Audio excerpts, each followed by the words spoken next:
جی ناظرین، بریک کے بعد آپ کو خوش آمدید کہتے ہیں۔ بات کر رہے ہیں بھارت کی، جہاں مسلمانوں کے خلاف بھارتی حکومت کی کارروائیاں شدت اختیار کر گئی اور یہ رمضان المبارک کے دوران تراویح، نماز تراویح کے اوپر، نماز جمعہ کے اجتماعات کے باہر مظاہرے ہوئے، مسلمانوں پر حملے کیے گئے، ایک پاپولر فرنٹ کے جو مسلمان رہنما ان کو شہید کیا گیا، اس کے علاوہ بہت سارے لوگوں کو گرفتار کیا گیا مظاہرے کرنے پر۔ اور یہ جو اس رمضان المبارک میں ہم نے دیکھا کہ روزانہ ایک جتھا ہے جو کہ نماز تراویح کے باہر کھڑا ہو کے مظاہرہ کر رہا ہے، نماز جمعہ کے مساجد کو گھیرے میں لے کے مظاہرے ہو رہے ہیں۔ اس سے پہلے یہ مناظر بھارت کے اندر نہیں تھے، اب یہ جو شدت اختیار ہوتی چلی جا رہی، آنے والے سالوں کے اندر تو مسلمانوں کے لیے اپنی عبادات کو جاری رکھنا مشکل ہو جائے گا۔ دیکھیں، دو بڑے واقعات ہوئے ہیں۔ ایک تو ہوا 2 دن پہلے مدھیہ پردیش میں 104 مسلمانوں کو این ایس اے کے تحت انہوں نے بک کیا ہے۔ این ایس اے کا مطلب یہ ہے کہ you are going for good, آپ ٹیررسٹ ہیں، آپ قطار ہیں، آپ کو پھانسی چڑھا دی جائے گی۔ صحیح ہے۔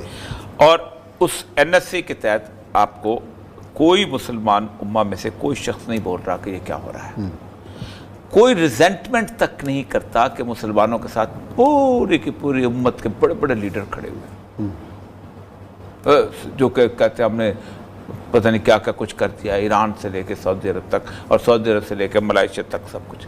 دوسرا جو ہے وہ آپ کو دلی میں بلڈوزرز والا دیکھا ہوگا سین، یعنی پوری کی پوری اسٹے کے باوجود مسلمانوں کی پاپولیشن جو ہے اس کو گرایا ہے، اور اس کے بعد کتنی ڈٹائی کے ساتھ یہ کہا جا رہا ہے کہ آپ یہ کیا کر رہے ہیں۔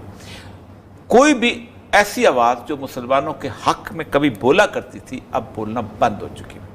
وہ جو کبھی سمجھتے تھے کہ ہم سیکولرز ہیں، ہم لبرلز ہیں، ہم یہ کرتے ہیں، ہم سارا کچھ ختم ہو چکے ہیں۔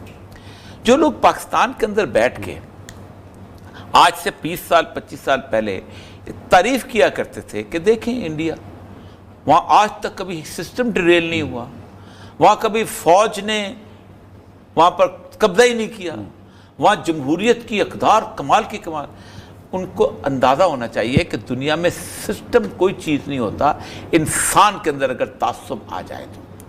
اور آپ سوچیں کہ اس وقت تو انڈیا کے اندر ایک سوچ بن چکی ہوئی ہے، اور کئی دفعہ کہا ہے کہ یہ سوچ 1925 میں بنی ہے۔ میں 1000 دفعہ کہتا ہوں کہ پاکستان کا نظریہ جو ہے 2 قومی، وہ ایک قومی نظریے کی رد تھا۔ 1925 میں ایک قومی نظریہ پیش کیا گیا تھا کہ بر صغیر پاک و ہند میں کوئی اور قوم نہیں سوائے ہندو کے، کوئی اور مذہب نہیں سوائے ہندو کے، کسی اور کو جینے کا حق نہیں سوائے ہندو کے۔ اس کے مقابلے میں پاکستان 14-15% مسلمان تھے کہ جنہوں نے یہ نظریہ پیش کیا تھا۔ اسی پاکستان کے ٹیلی ویژن چینل کے اوپر کیسے کیسے لوگ تھے جو ابوالکلام آزاد کی وہ تقریریں سناتے رہے کہ جناب ہم اتنے زیادہ ہوتے اور یہ ہوتے۔ 15% زیادہ ہو سکتے تھے نہیں۔ بنگلہ دیش، پاکستان، ان ساروں کو ملا کے بھی آپ کہتے 20% سے زیادہ نہیں بنتے تھے۔ صحیح۔ پہلے 14% مار کھاتے تھے، اب 20% مار کھاتے ہیں۔ آپ کیا سمجھتے ہیں کہ سارے کے سارے 70% ہندو ان سے بچ جاتے؟ کرسچنز بچ سکے ان سے، بدھ بچ سکے ان سے، جین بچ سکے ان سے؟ نہیں بچ۔ اور سب سے بڑی بات بتاؤ، بنیادی طور پر جو پیور ہندو ریلیجن ہے، جس کو ویدانتی جس کو کہتے ہیں، اس کے فالوور بہت تھوڑے ہیں۔ میں آپ کو کوشش کروں گا کل اگر ہم بیٹھ کے اس کو ڈیٹیل بتائیں کہ میجورٹی ایسی ہے کہ جو پیور ویدانتی، لیکن برہمنزم کے اندر انہوں نے سب کو ایسا گھیرے میں لیا ہوا ہے کہ کچھ نہیں کر سکتے۔ سکھ بیچارے ملیٹنٹ ہیں، فوج کے اندر ہیں، ان کے اندر لڑتے ہیں، سب کچھ کرتے ہیں، لیکن اس کے باوجود چوں نہیں کر سکتے، بول نہیں سکتے۔ آپ خود سوچیں کہ ان کے خانہ کعبہ کے اوپر حملہ کیا انہوں نے، ان کے سنت جنرل سنگھ بھنڈراوالا کو وہاں مارا گیا، نکال، یعنی 1919 کے انگریزوں میں اندرا گاندھی میں کوئی فرق ہے؟